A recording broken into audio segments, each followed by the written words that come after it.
If you use Microsoft Office even a little bit, these 10 tricks will save you hours. Most people only use a percentage of what Office can actually do. So let's fix that right now.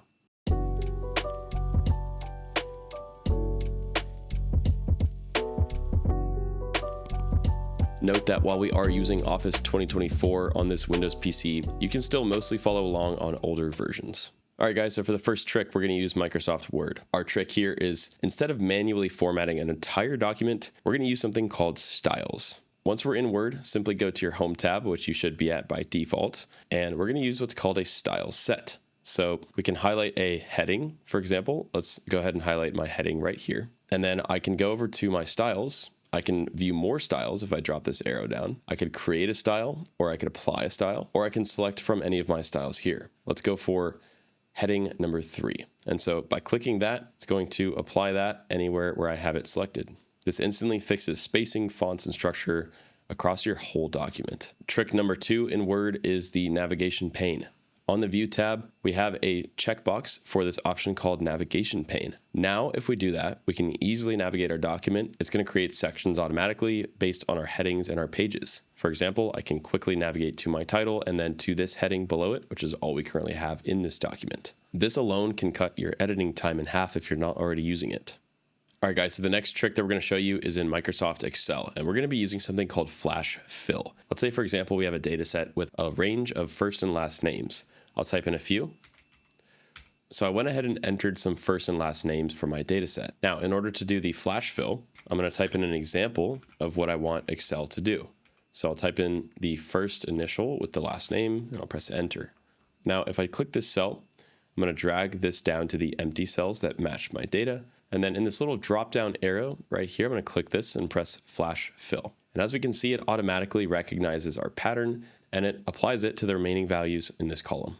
Okay, so I have a different Excel sheet pulled up now. This is an AI-generated data set of fake business transactions. What we wanted to show you is an example of how to use the Quick Analysis button. This is a quick way for us to access things like conditional formatting.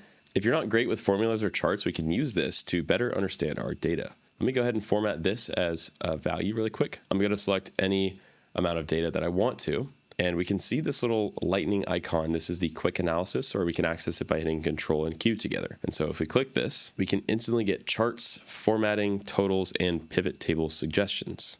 So for example, formatting would show us some colors. We also have data bars. This would give us a visual representation of the different amounts. For example, we have some that are in the hundreds, some that are in the thousands, and it'll be easier to see the higher values. Here we have access to charts as well. And again, we've got other tools that we can access easily, all from the Quick Analysis button. All right, guys, so the next quick tip that we're going to show you is absolute cell references. Now, this might sound complicated, but it's actually very simple. Okay, so I've added a few columns here. What we're going to do is we want to calculate out our tax, our total with tax, and then here I've listed the tax amount, which local to Texas is 8.25% sales tax.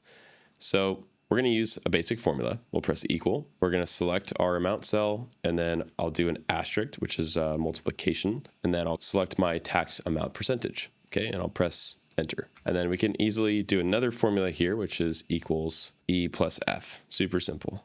So we'll do equals E plus F. So E2 plus F2 and press Enter. Now, if I drag this down, we can see that it's not applying the formula like it normally would. And the reason is it's changing to E4, H4, E5, H5. It's going down the list and it's using the relevant cell next to it as the reference. And so we can actually change this by making our tax amount an absolute value. Now, all I have to do to make this an absolute reference is add a $ before the H and before the 2.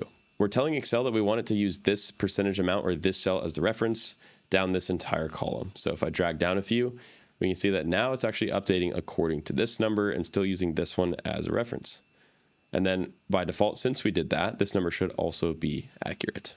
Okay, so we're inside of PowerPoint now, and we wanted to show you guys a simple trick in here that could help to make your slides, specifically your changing of slides, look a little bit more professional. So we can see that we've got basically the same formatting here, just with different information on different slides.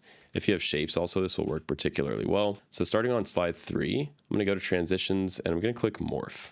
And then I'll do the same thing on the rest of my slides. Super easy to apply. Now, if I go to slideshow here, let's play it from the beginning. And as we can see, The morph just adds like a little fade in, fade out, and it's just kind of a nice touch instead of just clicking to your next slide. Next up for PowerPoint, we wanted to show you how to use sections to organize. So if I right click between slides, I can add what's called a section. Let's call this section pros and cons.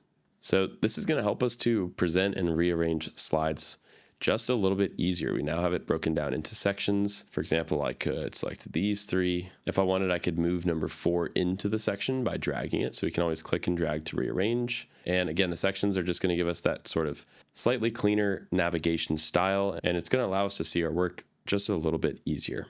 Okay, so what we're going to do now is we're going to show you guys how to create quick steps. So we're looking for the quick steps button, which we should be able to find in our ribbon. You can see it right here actually. So what we can do is click this little drop down here. So what we can do is click this little arrow and let's hit new quick step. If you do the same email tasks over and over, like forwarding invoices, archiving, or replying with a template, then a quick step is going to save you some time. So I'll go ahead and do, for example, I'll do a forward to, and then I'll forward it to one of my emails. Press finish, and now my quick step is done, and it's actually going to be available here. So I can click any email that comes through and simply just click that, and it immediately gets forwarded to me, and then I can press send. Sorry guys, I actually made a mistake there.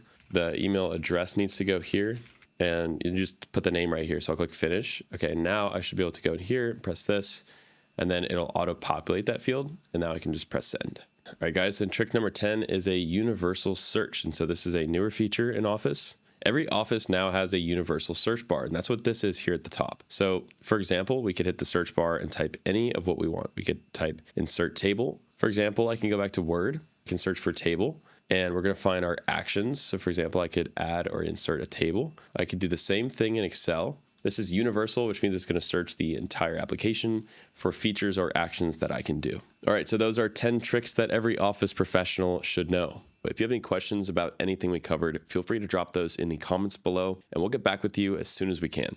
If you're interested in purchasing Windows 10, Windows 11, Microsoft Office, Windows Server, remote desktop licenses, or a wide variety of other Microsoft software at a great price, be sure to check out Indigo Software. We'll have those links down below. As our channel continues to grow, we're constantly looking for new video topic ideas. If you have any idea suggestions, we'd love to know what those are. Most viewer commented requests get featured on our channel. Lastly, a like and subscribe would mean a lot to us as it helps to support the channel. So thanks again for watching. We'll see you guys next time.